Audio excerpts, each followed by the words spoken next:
Attraction के लिए इस टाइप का वर्ड रखा है, नाम मूवी का रख दिया गुंजल, या क्या स्टोरी है इसकी? Please can you explain? Story मैं आपको बता दूंगी तो आप फिल्म कैसे देखेंगी? हाँ, फिल्म देखें ना, फिर स्टोरी नहीं पूछे मुझसे. This story is basically about child labour and how complex and how entangled this whole system is in our society, right? So ये फिल्म उस बारे में. जी, आमना से पूछते हैं गुंजल से रिलेटेड क्या कहना चाहती हैं? गुंजल वर्ड ही बहुत सुन के भी कुछ एक सेंसिटिव चीज़ें माइंड में सबसे पहले आती हैं, तो इस गुंजल से कैसे निकल सकते हैं, ये आमना से ही पूछते हैं. गुंजल सुन के एक तंगी सी होती है. गुंजल, कोई चीज़ फंसी हुई, कोई चीज़ जो खुल नहीं रही है. सो या the film is also about that. एक अट्रैक्शन के लिए इस टाइप का वर्ड रखा है, नाम मूवी का रख दिया गुंजल, या क्या स्टोरी है इसकी? Please can you explain? Story मैं आपको बता दूंगी तो आप फिल्म कैसे देखेंगी? हाँ, फिल्म देखें ना, फिर स्टोरी नहीं पूछे मुझसे. लेकिन मैं आपको जिस्ट बता देती हूँ. जिस्ट ये है इस फिल्म का कि ये फिल्म, जैसे कि आपने ट्रेलर से इंगेज किया होगा, कि it's about child labour in Pakistan, हमारे बराबर वाले मुल्क में और ओवरऑल दुनिया में. इसके मुख्तलिफ राइट्स हैं. अंडर एज बच्चों को काम नहीं करना चाहिए, लेकिन अभी भी पाकिस्तान में एक ये क्राइम है जो हो रहा है. वो क्राइम बहुत कॉम्प्लेक्स है. उसमें आप देखें, जो सड़क पे बच्चे भीख मांग रहे हैं वो अगवा हुए होते हैं या पकड़ के लाए होते हैं. पूरा एक बेगिंग माफिया है उसके पीछे.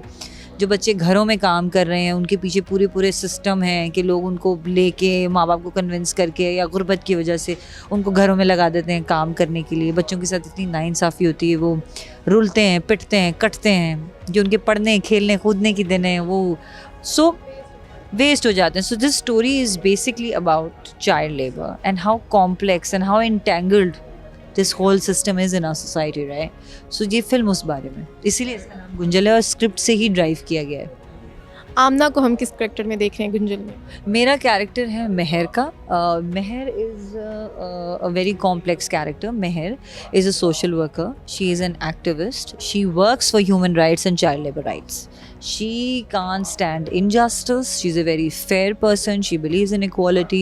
और वो सोसाइटी में होती हुई इस मिजरी को नहीं देख पा रही है. And she's very outspoken and she's working for the cause in the film. तो मेरा तो फेवरेट कैरेक्टर मेरा ही है फिल्म में. अगर हम इस रियलिटी को देखें, पाकिस्तान में रियल हमारी लाइफ्स को देखा जाए तो गुंजल ही है. हमारी हर तरह की चीज़ें, सब चीज़ें गुंजल की तरह ही होती हैं. और जो आपने स्टोरी बताई कि स्टूडेंट्स और बच्चों को लेके, मतलब भीख मांगने वाली चीज़ें और इस टाइप की चीज़ें जहाँ पे बच्चों की स्टडी नहीं होती, उनका फ्यूचर नहीं बन पाता, तो अगर रियल में इन चीज़ों को देखो तो बहुत बड़ा एक माफिया है. तो शायद कि इन लोगों को हम उनको टच भी नहीं कर सकते. बहुत सारी चीज़ में भी कि टच हुआ हो, लेकिन बहुत सारी प्रॉब्लम्स है. तो एक रियलिटी को क्या कहना चाहेंगी आप? वेल, आई थिंक बहुत सारे लोग हैं, जो बहुत सारी NGOs हैं पाकिस्तान में जो इस कॉज़ के लिए काम कर रही हैं. बहुत सारे लोग हैं जो इस कॉज़ के लिए काम कर रहे हैं. करना हमें ये है कि हमें, आई थिंक, इंडिविजुअली इसके लिए कुछ करना चाहिए. जैसे कि हमारे घर में और हमारे ख़ानदान में पूरे ये रूल है कि हम हाउस हेल्प 21 साल से नीचे के बच्चे नहीं रखते. लोग आते हैं, ये जो हाउस हेल्प की कंपनीज़ होती हैं, या माली हो गया, या गार्ड हो गया, गेट कीपर हो गया, दे ऑलवेज से कि वो फलाना बच्चा आया है बाजी, उसको रख लें, कर लें. नहीं, हम मना करेंगे. जिनके पास पावर है तो ये काम रुकेगा. छोटी सी मिसाल मैं आपको दे रही हूँ. आप बच्चों को भीख देना बंद कर दें. हम दे देते हैं कि मुल्क के हालात ऐसे हैं, उन पे तरस आ जाता है, तो इसलिए हम उनके पास खाने को नहीं है. लेकिन अगर आप देखें तो हमारे रिलीजन में भी मना है भीख देना. क्यों मना है? इसीलिए मना है क्योंकि आप उसको फीड नहीं कर रहे. आप उस पूरे गुंजल को, उस पूरे वेब को फीड कर रहे हैं.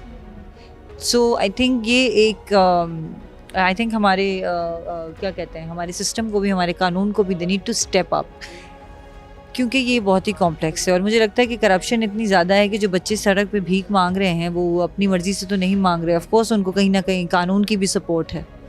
कहीं ना कहीं हैं ऐसे जलील लोग जो सपोर्ट करते हैं ना इस चीज़ को, जो कि कानून के रखवाले हैं, लेकिन वो सपोर्ट कर रहे हैं, तो ये हो रहा है.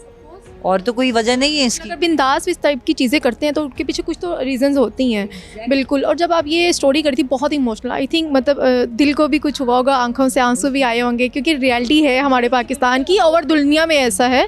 तो क्या फीलिंग्स थी उस दिन जब आप इस टाइप ये वाली शूट्स आपके चल रहे थे? वेल, मेरी जब ये शूट चल रही थी तो मैं आपको सच बताऊँ, मैं बहुत I did this entire film with a very very heavy heart.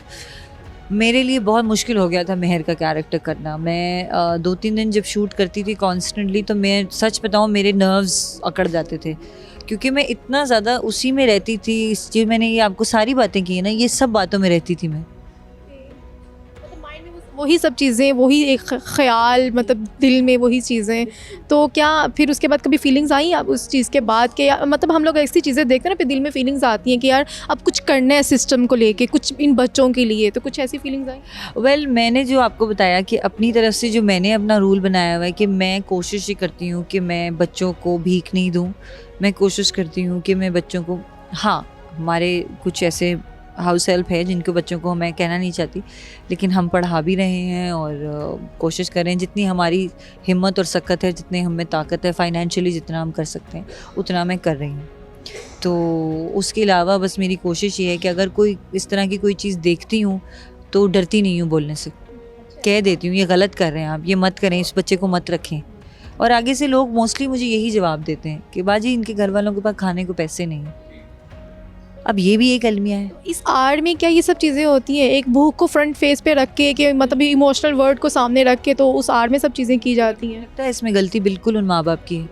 अगर आप नहीं बच्चे अफोर्ड कर सकते थे तो आप बच्चे मत पैदा करें प्लीज़। इस टाइप की चीज़ों में बहुत सारी वीडियोस बन चुकी हैं, मूवीज़ बन चुकी हैं, जैसे लाइक आपने एक गुंजल बना दी, और भी इस टाइप की बहुत, हमारी बोल मूवी भी कुछ इस टाइप से रिलेटेड ही थी, लेकिन उस पर असर नहीं होता, उस पर वर्किंग नहीं होती। बस अलमिया यही है, कुछ हद तक वर्किंग होती भी है। तो जो मेहर का कैरेक्टर है ना वो यही है, she wants to work, she wants to bring in a change, लाने नहीं दे रहे लोग।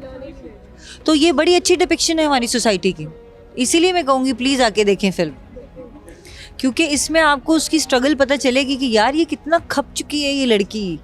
वाकई ऐसा है, इस मुल्क में जो भी बंदा काम करना चाहता है या कोई NGOs हैं जो कर रही हैं काम, they suffer a lot because of laws, because of corruption, but it's getting better. मैं ये बात कहूँगी, हर चीज़ में, हर अच्छे काम में रुकावट होती है, लेकिन हमारे मुल्क में, हमारे लोगों में ये बात है कि अगर उन्हें कुछ समझाया जाए तो वो समझ जाते हैं। और पूरा मुल्क गंदा नहीं है, ये तो मुट्ठी भर लोग हैं जिन्होंने ये जहर फैलाया हुआ है या ये करप्शन फैलाई हुई है, बाकी लोग तो नहीं है ना ऐसे सारे। सो आई थिंक कि हम सबको भी समझने की ज़रूरत है कि ये कितना सेंसिटिव है और हम अपने एंड से क्या क्या कर सकते हैं। फिल्म इंडस्ट्री से रिलेटेड क्या कहना चाहेंगे? क्या कहूँ, जो आपको बेहतर लगता है, जो आप फील करती हैं, नेगेटिव पॉजिटिव वेरेवर, जो आपको बेहतर लगता है? वेल आई थिंक मैं सिर्फ ये कहूँगी कि जितनी फिल्में पाकिस्तान में बनती हैं और मैं जितनों का पार्ट हूँ, I am very happy to be in the film industry, and मेरी दुआ है कि हमारी फिल्म इंडस्ट्री और फ्लरिश करे। We have amazing talent, we have very talented makers, film makers like Shoaib himself, like Nigat ji, what an amazing producer, like Ahmed Ali Akbar, Resham ji, Ahmed Ali Bhatt, like Mehwish, Sabah, Mahira, filmmakers like Asim sir, Saqib, Nadeem Beg साहब, फिर एहसन रहीम, बहुत अच्छे लोग हैं हमारी industry में। बस मेरी दुआ ही है ये कि we make more films, we have more cinema, घर चलें, रनिंग हो, बस।